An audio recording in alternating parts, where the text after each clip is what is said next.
Баршаңызға сәлем, есімім Назира, каналыма қош келдіңіз. Бүгін сізбен осылай қарыннан рулет жасау рецептісімен бөліскім келіп отыр. Өте ерекше дәмді рецепт. Бұл тағамды дайындау үшін маған қарын қажет. Мендегі қойдың қарны. Негізі сиырдың қарынынан жасасаңыз да болады. Тауықтың етін осылай жұқа етіп турап дайындап аламын. Және сәбіз, бір сәбіз жетеді, 3-4 бөлік чеснок, тұз, қарабұрыш, паприка қажет болады. Енді кезекте пищевой пленканы осылай төсеп, пленканың үстіне қарынды төсеймін. Видеода осылай көріп тұрғандарыңыздай жасаңыздар.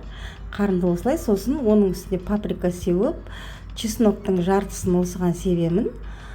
Сосын бұның үстіне сәбізді қойып, жақсылап.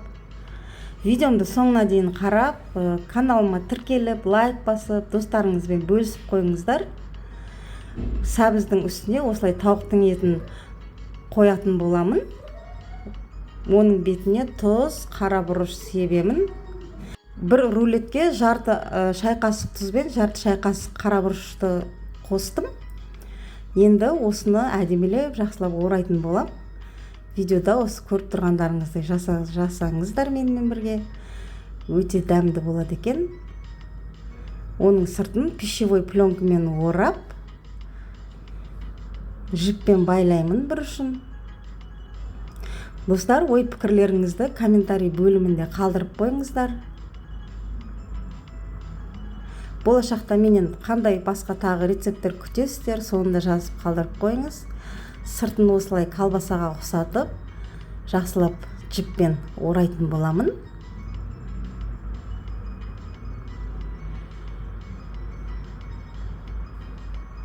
Мінекей, осылай орап, әдемелеп, екі ұшын мықтап байлаңыздар.